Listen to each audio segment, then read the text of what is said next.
Bienvenidos a la Pole TV. Hoy veremos los 20 momentos más divertidos y locos en la historia de la Fórmula 1. Errores absurdos, bloopers inolvidables y situaciones que hicieron reír a pilotos y fans por igual. Ponte cómodo, porque hoy la F1 se convierte en comedia pura. La historia de la Fórmula 1 está llena de momentos brillantes. Pero a veces las cosas salen espectacularmente mal. Cuando eso ocurre, tienen la capacidad de devolver a la tierra a las figuras más destacadas de este deporte. Estas son las historias de los momentos más humanos que han vivido los pilotos más rápidos del mundo y los equipos más profesionales, en lo que sin duda son algunos de los momentos más vergonzosos de la Fórmula 1. El Gran Premio de Italia de 1999 nos regaló uno de los momentos más humanos de la Fórmula 1. Cuando el doble campeón del mundo Mika Häkkinen cometió el más mínimo error con las mayores consecuencias. Liderando cómodamente en Monza, el finlandés volador hizo algo que perseguiría las pesadillas de cualquier piloto. Accidentalmente seleccionó la primera marcha en lugar de la segunda en la primera chicane. En un instante, las ruedas traseras se bloquearon, enviando su McLaren a un viaje sin retorno a la famosa y profunda trampa de grava de Monza.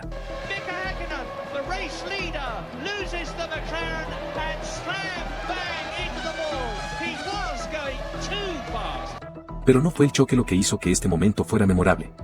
Fue lo que vino después. En lugar de volver rápidamente a los pits, como harían la mayoría de los pilotos, Häkkinen se adentró en los árboles junto a la pista y rompió a llorar. Me invadió una enorme sensación de decepción, recordó más tarde. No era ira, que es lo que se suele sentir después de cometer un error así, sino tristeza. Para un piloto conocido por su actitud fría como el hielo, esta muestra de emoción sincera demostró lo mucho que significaba para él ganar en Monza. Aunque ganó el campeonato ese año, el Flying Fen nunca conquistó el templo de la velocidad.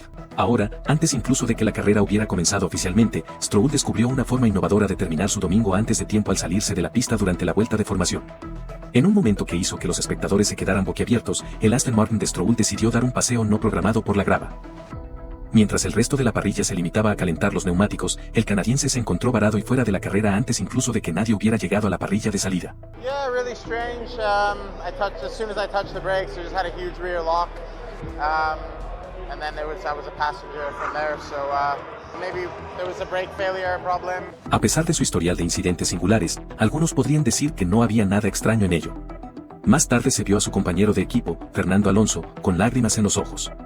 No por la desgracia de Stroll, sino por el dolor físico de dar botes en su propio coche durante toda la carrera. No fue precisamente el mejor momento de Aston Martin. Si buscas la carrera más corta y desastrosa de la F1, te presentamos a Yuji Ide, el hombre que consiguió que le revocaran la superlicencia después de solo 4 carreras. Ide, que debutó como Super Gurí en 2006, no tardó en demostrar que quizá había tomado un camino equivocado hacia la F1.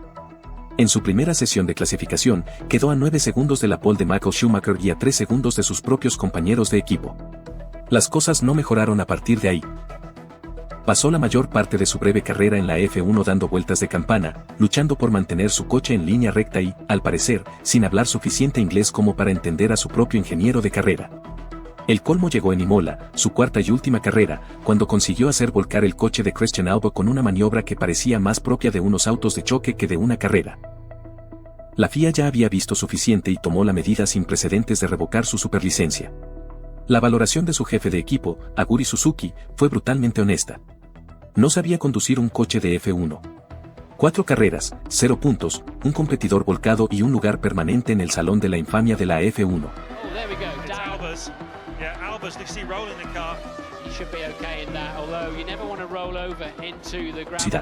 Si quizás que chocar contra el coche de seguridad es vergonzoso, Meg Hathaway superó a todos en Brasil 2002 al tener un encuentro cercano con un coche médico. En cambio, durante los entrenamientos, lo que debería haber sido una bandera roja rutinaria por el choque de Bernoldi se convirtió en un momento que dejó a todos sin aliento. El coche médico, conducido por Alex Ribeiro, estaba estacionado detrás del Eros accidentado en la curva Senna S, un lugar aparentemente seguro hasta que Eiffel llegó a toda velocidad por la curva. Lo que siguió fue como una escena de una película de acción.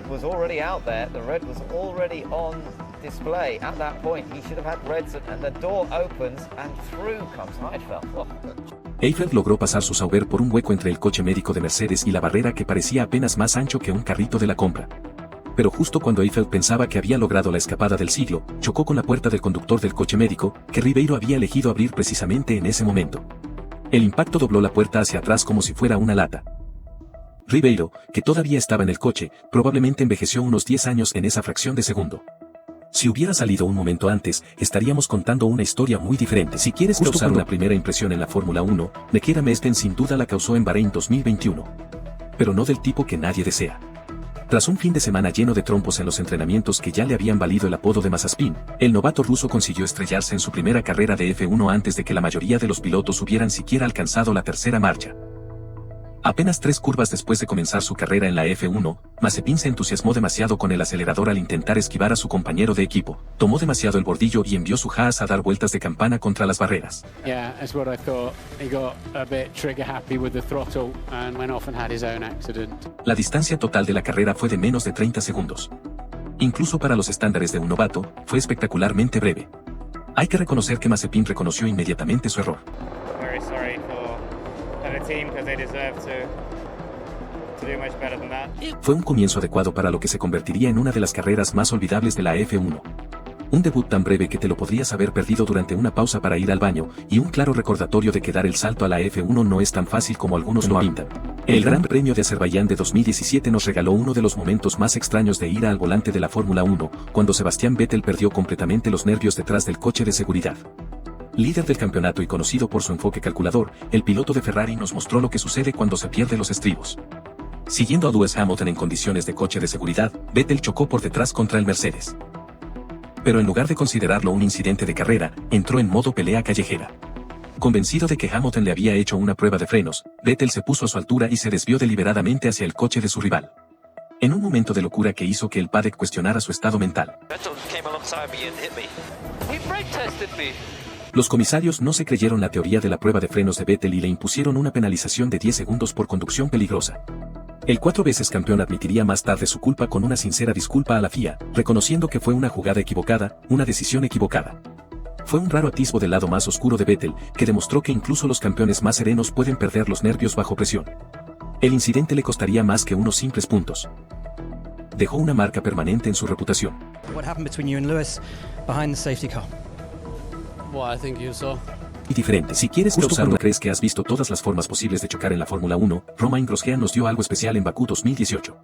Consiguió estrellarse detrás del coche de seguridad mientras intentaba mantener calientes sus neumáticos. Después de luchar desde la última posición hasta alcanzar un impresionante 6º lugar, el piloto de Haas encontró quizás la forma más vergonzosa de tirar por la borda un gran resultado.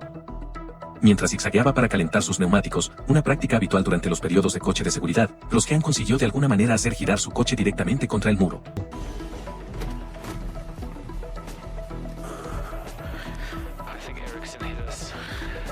Accidentalmente golpeó un interruptor que alteró el equilibrio de los frenos, bloqueando las ruedas traseras al pisar el freno, lo que lo hizo aún más doloroso. Iba en 6º lugar después de haber salido último, lo que significaba que perdió 8 valiosos puntos. Fue el tipo de error que te hace desear que los berries te traguen entero en lugar de tener que volver caminando al paddock. Si alguna vez quieres ver cómo es la pura arrogancia en la Fórmula 1, no busques más allá de Lance Stroll en el Gran Premio de Rusia de 2021. Es el final de la carrera, empieza a llover y la mayoría de los pilotos tratan la pista como si estuviera hecha de hielo. Pero no nuestro héroe, Lance, que aparentemente pensaba que sus viejos neumáticos duros tenían propiedades mágicas de agarre. Can you stay out on this condition? Can you stay out?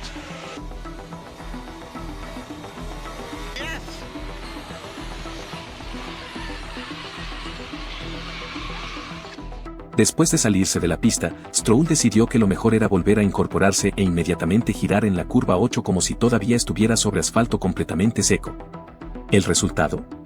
Un encuentro bastante íntimo con el Alfa Tauri de Pierre Gasly que le valió no solo una penalización de 10 segundos, sino también 2 puntos de penalización más, lo que elevó su total a 8 puntos, a solo 4 de una carrera.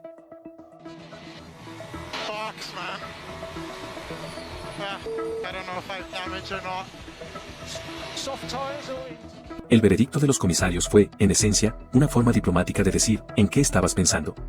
Aunque Stroll intentó echarle la culpa a las condiciones extremadamente resbaladizas, le recordaron que tal vez, solo tal vez, esas mismas condiciones deberían haberle sugerido que se lo tomara con más calma. El Gran Premio de China de 2007 nos regaló uno de los errores más cruciales en el pitline de la Fórmula 1. Cuando las esperanzas de Lewis Hamilton de ganar el título terminaron literalmente en la grava, liderando el campeonato y la carrera, Hamilton se encaminaba hacia lo que parecía ser su primer título mundial en su temporada de debut. Entonces, McLaren cometió un error estratégico fatal. A pesar de que los neumáticos de Hamilton estaban desgastados hasta la lona, el equipo lo mantuvo en pista vuelta tras vuelta. Cuando Raikkonen finalmente lo adelantó para tomar la delantera, Hamilton no tuvo más remedio que entrar a boxes. pero para entonces, sus neumáticos estaban completamente gastados. Lo que sucedió a continuación perseguiría a Hamilton durante años. Lewis Hamilton, he goes straight on into the gravel track. Can he keep the wheels spinning? Can he get some momentum going? No, he can't. It's all going to get away from him. Al girar hacia la entrada del pit lane, sus neumáticos no pudieron agarrarse a la superficie mojada. Como un novato sobre hielo, su McLaren se quedó inmóvil en la grava, a pesar de los esfuerzos del comisario por empujarlo. La carrera de Hamilton, y efectivamente sus esperanzas de ganar el campeonato, quedaron enterradas en esa grava de Shanghái. Fue el primer abandono de la carrera de Hamilton en la F1, y posiblemente el más doloroso. La imagen de él sentado en su McLaren, con la cabeza entre las manos, se convirtió en una de las imágenes más emblemáticas de la F1 de una oportunidad desperdiciada, demostrando que incluso los campeonatos más prometedores pueden perderse en el pit lane. Los pilotos de Fórmula 1 no suelen ser conocidos por su sutileza, pero Fernando Alonso llevó la agresividad a un nivel completamente nuevo en Bahrein 2016, después de quedar fuera de combate con las costillas rotas tras un aparatoso accidente. Lo último que Alonso necesitaba era que el comentarista de Sky Sports, Johnny Herbert, sugiriera que le faltaba motivación y que debería retirarse. Pero lo que sucedió a continuación se convirtió en un clásico instantáneo de las confrontaciones de la F1. Imaginen la escena. Herbert está en medio de la retransmisión, probablemente sintiéndose muy cómodo en su papel televisivo. Cuando Sani Alonso aparece como un ninja español, lo que sigue es quizás la respuesta más experta de la historia del paddock. No, you're not going to retire. That's good. Champion. Good to have Probably you ended up as a commentator because you're not true champion, mate. I know, thank you very much. That's good. Okay. I wasn't world champion. La belleza no está solo en lo que dijo, sino en cómo lo dijo. Ese devastador amigo. Para rematar su crítica, la calma con la que lo dijo y la perfecta salida con el micrófono en la mano, dejando a Herbert allí de pie como si acabara de ser atropellado por un coche de seguridad emocional. El video se hizo viral más rápido que un Red Bull con neumáticos nuevos, lo que demuestra que, a veces, los adelantamientos más brutales de la F1 se producen fuera de la pista. El Gran Premio de Bélgica de 2001 nos ofreció una escena que parecía más propia de aficionados que de un deporte de motor de alto nivel. La carrera está a punto de reiniciarse tras una bandera roja. La tensión se palpa en el ambiente y el Williams de Ralf Schumacher sigue sobre gatos. Sí, has oído bien. Los mecánicos habían dejado un coche de F1 de varios millones de dólares apoyado como si fuera un coche de proyecto en el garaje de alguien.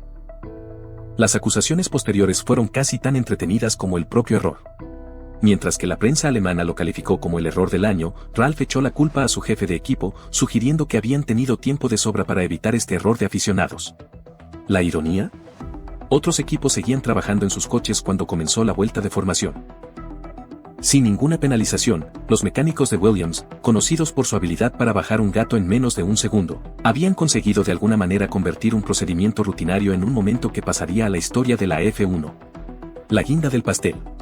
No se trataba de un equipo cualquiera, sino de Williams, con sus 9 títulos de constructores y 7 de pilotos. A veces, incluso los poderosos caen, o en este caso, no cayeron cuando debían. What's happening with Ralph's car? It's up in the air. It's a bizarre thing going on at the front of the grid. Ralf Schumacher is still up on jacks. The mechanics had to get off in that 15-second period, otherwise he'll get a stop and go. But he'll start from the back of the grid. En el Gran Premio de Canadá de 1991, Nigel Mansell nos dio una lección magistral sobre cómo arrebatar la derrota de las fauces de la victoria. Después de dominar todas y cada una de las vueltas de la carrera, el piloto británico se encaminaba hacia lo que parecía una victoria inevitable cuando la arrogancia le pasó factura en la última horquilla.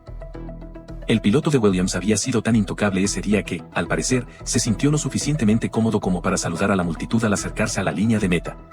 Pero la Fórmula 1 tiene un sentido del humor cruel. Cuando el coche de Mansell salió de la curva cerrada a solo unos cientos de metros de la victoria, de repente se detuvo, dejando a su atónito piloto golpeando la cabina con frustración. He's stopping. Nigel Mansell, just a few hundred yards from the flag on the last lap. He's stopping. He's banging his steering wheel in frustration. Something has happened. Su viejo enemigo, Nelson Piquet, no podía creer su suerte al adelantarle y conseguir lo que sería su última victoria en la F1, comentando más tarde con su característica crueldad: no siento pena por nadie, solo lo conseguí.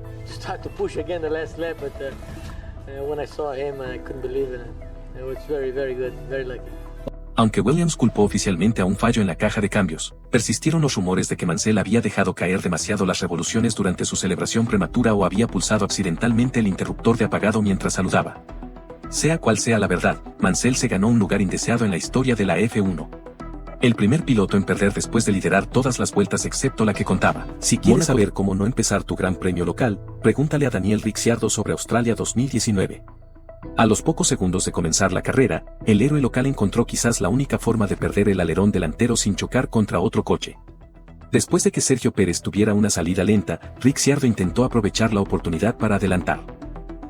Pero cuando Pérez hizo un ligero movimiento defensivo, Ricciardo se asustó, puso las ruedas derechas sobre la hierba y se metió directamente en una cuneta de hormigón invisible que actuó como un abrelatas del tamaño de un coche en su alerón delantero.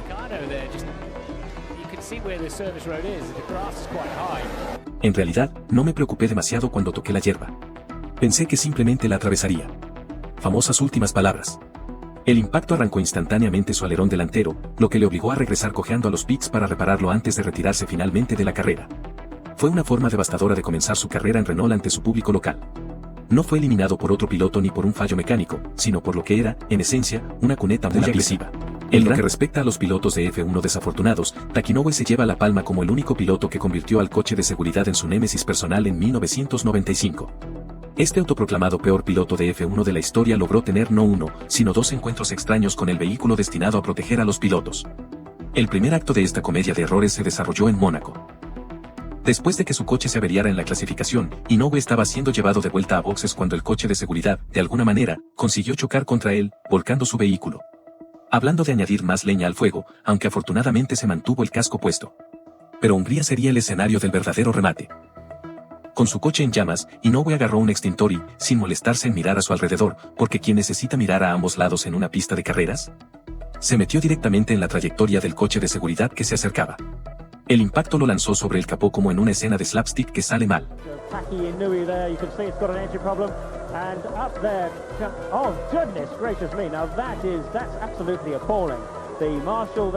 Las consecuencias. Una hora de espera para recibir atención médica porque utilizar el helicóptero médico habría detenido la carrera. Seguido de una batalla de 2 años con el hospital por una factura impagada. Solo en la F1. Es 2022 en Suzuka y Nicholas Latifi está teniendo lo que generosamente llamaremos un reto de navegación. Mientras que la mayoría de los pilotos de F1 luchan con el subviraje o el equilibrio de los frenos, Latifi se las arregló para enfrentarse a un problema completamente diferente. Al encontrar la pista correcta durante los entrenamientos del viernes, giró casualmente hacia el trazado del circuito oeste en lugar de dirigirse a la última chicane, esencialmente tomando un giro equivocado en un coche de Fórmula 1. ¿Lo mejor? Su mensaje por radio después de chocar contra la barrera Arco. Ah, sí, el clásico enfoque de culpar al coche cuando acabas de girar hacia la pista de carreras equivocada. Hay que reconocer que Latifi luego confesó que estaba jugando con los ajustes del volante cuando bloqueó las ruedas y tomó la curva equivocada. Ya saben, como todos hacemos en nuestro trayecto matutino al trabajo. Excepto que él lo hizo en un auto de Fórmula 1 de varios millones de dólares en uno de los circuitos más emblemáticos de las carreras. Para colmo, su propio entrenador no pudo resistirse a burlarse de él por ello. Como dijo Latifi, con una admirable conciencia de sí mismo. No hay daño, no hay falta. Bueno, excepto quizás para su dignidad. Uy, pero se ha metido... Pero no era ahí, se ha equivocado. Se ha metido en la primera salida. Lo pintan. Si el Gran Premio de Malasia de 2001 nos regaló una de las paradas en boxes más cómicamente caóticas de la Fórmula 1, cuando Ferrari, normalmente un modelo de eficiencia, convirtió su box en una escena de una comedia slapstick. Durante un repentino aguacero monzónico, los dos pilotos de Ferrari se salieron de la pista y tuvieron que entrar en boxes para cambiar a neumáticos de lluvia. Lo que siguió fueron 72 segundos de puro caos. El director técnico de Ferrari, Ross Brawn, había llamado a Michael Schumacher y a Rubens Barrichello. Pero, por alguna razón, el equipo pensó que Schumacher iba delante. Mientras Barrichello esperaba en su box a que le cambiaran el neumático delantero derecho, los mecánicos buscaban frenéticamente un neumático que ni siquiera era para su coche. Mientras tanto, Schumacher estaba atrapado detrás de él, probablemente preguntándose si tenía tiempo para salir y ayudar a buscar la rueda que faltaba.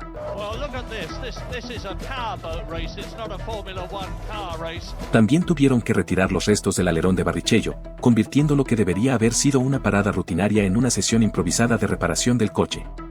A pesar de esta pantomima en el pit lane, que duró más que la pausa para el café de algunas personas, Ferrari consiguió de alguna manera terminar en 12ª posición. Esto demuestra que incluso las operaciones más pulidas pueden parecer a veces amateur.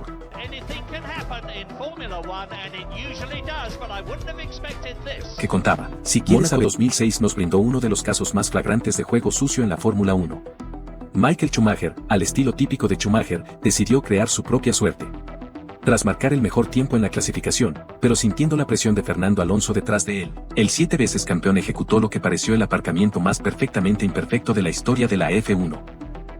En la curva Rascase, el Ferrari de Schumacher se bloqueó misteriosamente y se deslizó hacia la barrera, deteniéndose convenientemente justo antes de ella y provocando la salida de banderas amarillas que arruinaron las últimas vueltas de clasificación de todos los demás. Para un piloto de su calibre, resultó tan convincente como un futbolista que se tira al suelo.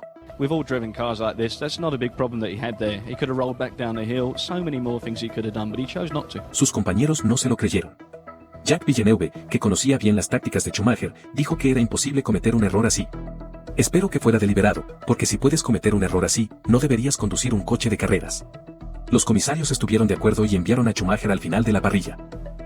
La verdad salió a la luz un año después, cuando su compañero de equipo, Felipe Massa, reveló que todo había sido planeado en una reunión del equipo con Ross Brawn, quien incluso sugirió que crearan una bandera amarilla. A veces, incluso los mejores pilotos no pueden resistirse a una interpretación creativa de las reglas. Si quieres ver el momento en que la Fórmula 1 perdió su alma, no busques más allá del Gran Premio de Austria de 2002. Rubens Barrichello había hecho una carrera perfecta, liderando desde la pole position y ganándose a pulso la victoria. Hasta que Ferrari decidió jugar a ser titiritero. En la última vuelta, a solo unos metros de la meta, Ferrari ordenó a Barrichello que se apartara para dejar pasar a Michael Schumacher.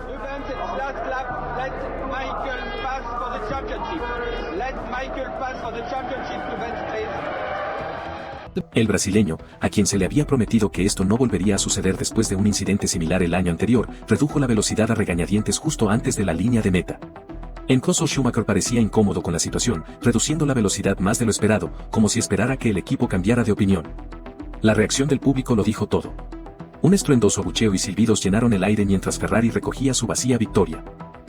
En un momento de rebeldía contra su propio equipo, Schumacher insistió en que Barrichello subiera al escalón más alto del podio y le entregó el trofeo del ganador.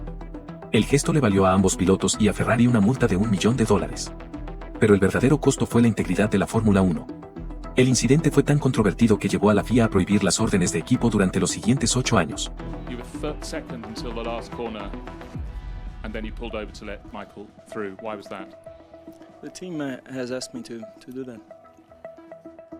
Quizás lo que hace que estos momentos se nos queden grabados no es solo su comedia o su dramatismo, sino cómo despojan a la Fórmula 1 de su barniz pulido para revelar algo más cercano. Ya sea Hamilton mirando fijamente su coche de playa en China o Hacking llorando bajo un árbol en Monza, nos recuerdan que debajo de los cascos y los monos de carreras hay personas que lidian con las mismas emociones que todos nosotros, solo que a 320 km/h y ante la mirada de millones de espectadores. Esto ha sido La Pole TV, y nos vemos en el próximo video.